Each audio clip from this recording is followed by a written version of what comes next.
नमस्कार साथियों, स्वागत है आपका अपडेट इंडिया यूट्यूब चैनल में। दोस्तों, आज हम लेकर के आए हैं बहुत इंपॉर्टेंट टॉपिक। और आज का टॉपिक है ज्योतिर्लिंग से संबंधित। साथियों, आपको बता दें कि 12 ज्योतिर्लिंग जो कि भारतवर्ष के विभिन्न कोनों में स्थापित हैं, इनके विषय में आज हम लोग जानेंगे। इनकी क्या विशेषताएं हैं। हिंदू धर्म की आस्था का प्रतीक भारत के अंदर जितने भी ज्योतिर्लिंग हैं, इनको हम आज की वीडियो में बताने वाले हैं। तो दोस्तों, वीडियो को अंत तक देखिएगा, बीच में बिल्कुल स्किप मत कीजिएगा। और अगर वीडियो आपको पसंद आए तो वीडियो को लाइक कीजिएगा और शेयर भी कीजिएगा। तो वीडियो को स्टार्ट करते हैं साथियों। ओम नमः शिवाय। तो दोस्तों, जो पहला ज्योतिर्लिंग है वो सोमनाथ ज्योतिर्लिंग है, जो कि गुजरात के अंदर स्थित है। ये भारत का ही नहीं अपितु पृथ्वी का पहला ज्योतिर्लिंग माना जाता है। साथियों, ये पृथ्वी का पहला ज्योतिर्लिंग माना जाता है और यह मंदिर गुजरात राज्य के सौराष्ट्र क्षेत्र में स्थित है। विदेशी आक्रमणों के कारण, विशेषकर महमूद गजनवी के द्वारा 17 बार आक्रमण करने पर यह नष्ट हो चुका है, लेकिन इसका रूप हर बार बिगड़ता और बनता रहा है। साथियों, बता दें आपको कि शिव पुराण के अनुसार जब चंद्रमा को दक्ष प्रजापति ने क्षय रोग होने का श्राप दिया था, तब चंद्रमा ने इसी स्थान पर तप कर इस श्राप से मुक्ति पाई थी। तो इस तरह से ये पहला ज्योतिर्लिंग जो कि सोमनाथ के नाम से जाना जाता है और ये गुजरात में स्थित है। साथियों, आप देख सकते हैं ये सोमनाथ का ज्योतिर्लिंग, ये काठियावाड़ गुजरात के अंतर्गत प्रभास क्षेत्र में विराजमान है। और सर्वप्रथम एक मंदिर ईसा पूर्व के पूर्व में अस्तित्व में था, जिस जगह पर द्वितीय बार मंदिर का पुनर्निर्माण 7वीं सदी में वल्लभी के मैत्रक राजाओं ने कराया था। आप देख सकते हैं श्री सोमनाथ का ज्योतिर्लिंग। चलते हैं साथियों दूसरे ज्योतिर्लिंग की ओर। तो दूसरा ज्योतिर्लिंग है श्री मल्लिकार्जुन। दोस्तों, ये श्री शैल पर्वत आंध्र प्रदेश प्रांत के कृष्णा जिले में कृष्णा नदी के तट पर स्थित है। इसे दक्षिण का कैलाश भी कहते हैं। साथियों, ये दक्षिण के कैलाश के नाम से जाना जाता है। ये श्री मल्लिकार्जुन यहीं पर विराजमान है, आप फोटो में देख सकते हैं। और जानते हैं इनके बारे में विशेष बातें क्या क्या हैं। तो साथियों, मल्लिकार्जुन ज्योतिर्लिंग ये आंध्र प्रदेश में कृष्णा नदी के तट पर श्री शैल नाम के पर्वत पर स्थित हैं। इस मंदिर का महत्व भगवान शिव के कैलाश पर्वत के समान कहा गया है। माना जाता है कि इस ज्योतिर्लिंग के दर्शन करने मात्र से ही व्यक्ति को उसके सभी पापों से मुक्ति मिलती है। एक पौराणिक कथा के अनुसार जहाँ पर यह ज्योतिर्लिंग है, उस पर्वत पर आकर शिव का पूजन करने से व्यक्ति को अश्वमेध यज्ञ के समान पुण्य प्राप्त होते हैं। चलते हैं दोस्तों अगले शिव ज्योतिर्लिंग की ओर। श्री महाकालेश्वर। श्री महाकालेश्वर मालवा क्षेत्र मध्य प्रदेश में क्षिप्रा नदी के तट पर उज्जैन नगर में विराजमान है। और उज्जैन नगर को प्राचीन काल में अवंतिकापुरी भी कहा जाता था। भारत के दर्शनीय स्थलों में महाकालेश्वर मंदिर का स्थान प्रमुख है। ये आप महाकालेश्वर के दर्शन कर सकते हैं, महाकालेश्वर का चित्र है। आगे बढ़ते हैं दोस्तों। महाकालेश्वर ज्योतिर्लिंग मध्य प्रदेश की धार्मिक राजधानी कही जाने वाली उज्जैन नगरी में स्थित है। ये मध्य प्रदेश की धार्मिक राजधानी कही जाती है उज्जैन नगरी। यहीं पर महाकालेश्वर ज्योतिर्लिंग स्थित है। और महाकालेश्वर ज्योतिर्लिंग की विशेषता है कि ये एकमात्र दक्षिण मुखी ज्योतिर्लिंग है। ये इसकी प्रमुख विशेषता है कि ये एकमात्र दक्षिण मुखी ज्योतिर्लिंग है। यहाँ पर प्रतिदिन सुबह की जाने वाली भस्म आरती विश्व भर में प्रसिद्ध है। महाकालेश्वर की पूजा विशेष रूप से आयु वृद्धि और आयु पर आए संकट को टालने के लिए की जाती है। साथियों, आपको बता दें कि उज्जैन में रहने वाले लोगों की मान्यता है कि भगवान महाकालेश्वर ही उनके राजा हैं और वे ही उज्जैन की रक्षा कर रहे हैं। चलते हैं दोस्तों अगले ज्योतिर्लिंग की ओर। श्री ओंकारेश्वर। ये श्री ओंकारेश्वर मालवा क्षेत्र के ही ओंकारेश्वर स्थान पर नर्मदा नदी के तट पर स्थित हैं। ये मध्य प्रदेश के खंडवा जिले में स्थित हैं। यहाँ ओंकारेश्वर और ममलेश्वर दो पृथक पृथक लिंग हैं, परंतु ये एक ही लिंग के दो स्वरूप हैं। अर्थात ओंकारेश्वर और ममलेश्वर ये दो अलग अलग लिंग हैं, लेकिन इनका स्वरूप ओंकारेश्वर के नाम से ही जाना जाता है। अर्थात ओंकारेश्वर ही ज्योतिर्लिंग माना जाता है। साथियों, आगे बढ़ते हैं, इसमें देखते हैं क्या क्या विशेषताएं हैं। ओंकारेश्वर ज्योतिर्लिंग मध्य प्रदेश के प्रसिद्ध शहर इंदौर के समीप स्थित है। साथियों, ये इंदौर के समीप स्थित है। जिस स्थान पर यह ज्योतिर्लिंग स्थित है, उस स्थान पर नर्मदा नदी बहती है और पहाड़ी के चारों ओर नदी बहने से यहाँ ओंग का आकार बनता है। साथियों, ये ओंग का आकार बनने के कारण ही यहाँ पर इसे ओंकारेश्वर का नाम दिया जाता है। आगे बढ़ते हैं साथियों। नेक्स्ट है ज्योतिर्लिंग श्री केदारनाथ। श्री केदारनाथ ये हिमालय के केदार नामक श्रृंग पर स्थित हैं। शिखर के पूर्व की ओर अलकनंदा के तट पर श्री बद्रीनाथ और पश्चिम में मंदाकिनी के तट पर श्री केदारनाथ स्थित हैं। साथियों, बद्रीनाथ जो है अलकनंदा नदी के तट पर स्थित हैं और केदारनाथ मंदाकिनी के तट पर स्थित हैं।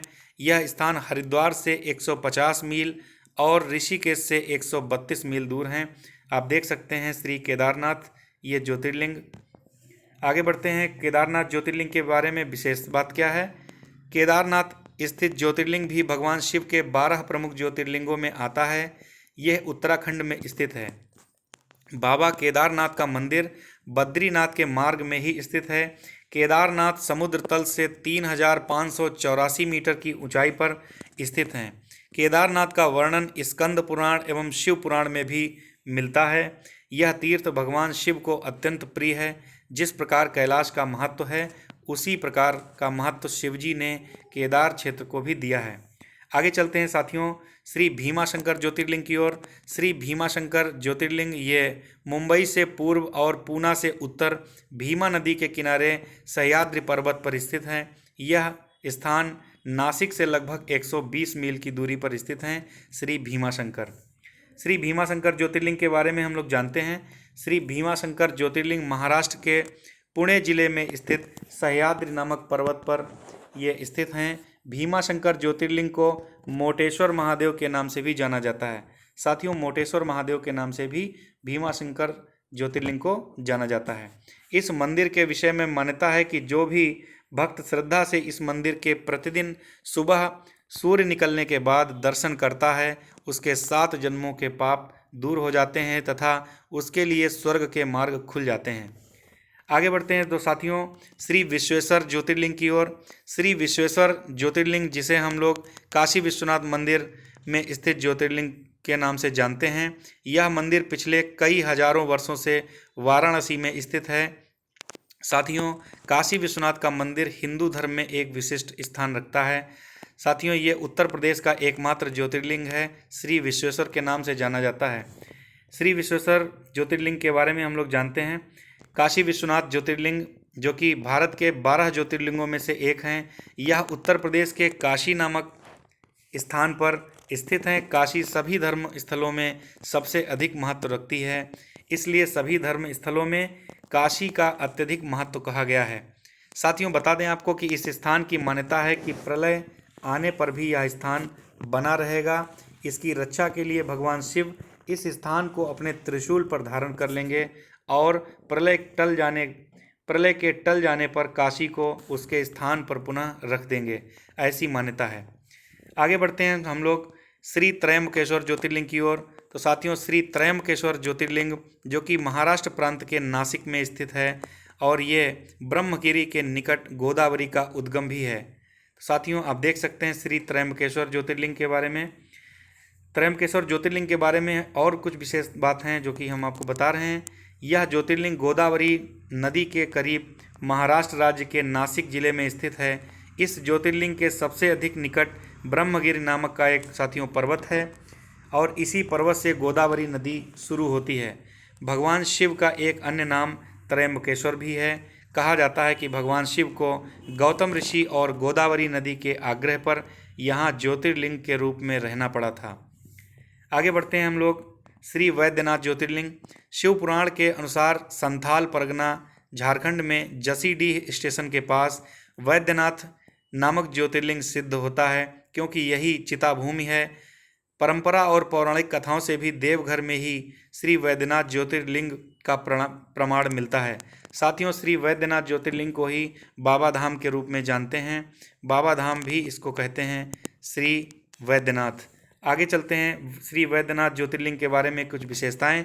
श्री वैद्यनाथ जी का शिवलिंग समस्त ज्योतिर्लिंगों की गणना में 9वें स्थान पर बताया जाता है। भगवान श्री वैद्यनाथ ज्योतिर्लिंग का मंदिर जिस स्थान पर अवस्थित है उसे वैद्यनाथ धाम कहा जाता है। यह स्थान झारखंड प्रांत पूर्व में बिहार प्रांत के संथाल परगना के दुमका नामक जनपद में पड़ता है। साथियों, चलते हैं अगले श्री नागेश्वर। श्री नागेश्वर ज्योतिर्लिंग ये बड़ौदा गुजरात क्षेत्र के अंतर्गत गोमती द्वारका से ईशान कोण में 12 मील की दूरी पर स्थित है। नागेश्वर मंदिर एक प्रसिद्ध मंदिर है जो कि भगवान शिव को समर्पित है। साथियों, बता दें आपको कि हिंदू धर्म के अनुसार नागेश्वर अर्थात नागों का ईश्वर होता है। आप देख सकते हैं श्री नागेश्वर का ज्योतिर्लिंग। तो श्री नागेश्वर ज्योतिर्लिंग के बारे में कुछ विशेषताएं हैं, जान लेते हैं। यह ज्योतिर्लिंग गुजरात के बाहरी क्षेत्र में द्वारिका स्थान में स्थित है। धर्मशास्त्रों में भगवान शिव नागों के देवता हैं और नागेश्वर का पूर्ण अर्थ नागों का ईश्वर है। भगवान शिव का एक अन्य नाम नागेश्वर भी है। द्वारिकापुरी से भी नागेश्वर ज्योतिर्लिंग की दूरी 17 मील की है। इस ज्योतिर्लिंग में की महिमा में कहा गया है कि जो व्यक्ति पूर्ण श्रद्धा और विश्वास के साथ यहाँ दर्शनों के लिए आता है उसकी सभी मनोकामनाएं पूरी हो जाती हैं। साथियों, चलते हैं नेक्स्ट ज्योतिर्लिंग की ओर, श्री रामेश्वरम। श्री रामेश्वरम तीर्थ तमिलनाडु प्रांत के रामनद जिले में है। रामेश्वरम हिंदुओं का पवित्र तीर्थ स्थान है। उत्तर में काशी की जो मान्यता है वही दक्षिण में रामेश्वरम की है। साथियों, आप देख सकते हैं श्री रामेश्वरम ज्योतिर्लिंग। रामेश्वरम ज्योतिर्लिंग की कुछ विशेषताएं इंपॉर्टेंट हैं जो कि हम लोग देखेंगे। यह ज्योतिर्लिंग तमिलनाडु राज्य के रामनाथपुरम नामक स्थान में स्थित है। भगवान शिव के 12 ज्योतिर्लिंगों में से एक होने के साथ साथ यह स्थान हिंदुओं के 4 धामों में से भी एक है। इस ज्योतिर्लिंग के विषय में ये मान्यता है कि इसकी स्थापना स्वयं भगवान श्री राम ने की थी। भगवान राम के द्वारा स्थापित होने के कारण ही इस ज्योतिर्लिंग को भगवान राम का नाम रामेश्वरम दिया गया है। साथियों, चलते हैं अंतिम ज्योतिर्लिंग जो कि 12वां ज्योतिर्लिंग है, श्री घृष्णेश्वर। दोस्तों, महाराष्ट्र में औरंगाबाद के नज़दीक दौलताबाद से 11 किलोमीटर दूर घृष्णेश्वर महादेव का मंदिर है। 12 ज्योतिर्लिंगों में यह अंतिम ज्योतिर्लिंग है। साथियों, इसे घृष्णेश्वर या घृष्णेश्वर के नाम से भी जाना जाता है। बौद्ध भिक्षुओं द्वारा निर्मित एलोरा की गुफाएं इस मंदिर के समीप ही स्थित हैं। इस मंदिर का निर्माण देवी अहिल्याबाई होलकर ने कराया था। साथियों, देवी अहिल्याबाई होलकर ने इसका निर्माण कराया था। तो इसके बारे में कुछ जान लेते हैं इंपॉर्टेंट बात। घृष्णेश्वर महादेव का प्रसिद्ध मंदिर महाराष्ट्र के संभाजी के समीप दौलताबाद के पास स्थित है। इसे घृष्णेश्वर या घुष्मेश्वर के नाम से भी जाना जाता है। साथियों, दूर दूर से यहाँ लोग आते हैं दर्शन के लिए और आत्मिक शांति प्राप्त करते हैं। भगवान शिव के 12 ज्योतिर्लिंगों में से यह अंतिम ज्योतिर्लिंग है। बौद्ध भिक्षुओं द्वारा निर्मित एलोरा की प्रसिद्ध गुफाएं इस मंदिर के समीप स्थित हैं। यहीं पर श्री एकनाथ जी गुरु और श्री जनार्दन जी महाराज की समाधि भी है। साथियों, आज का यहाँ पर वीडियो समाप्त होता है। ओम नमः शिवाय।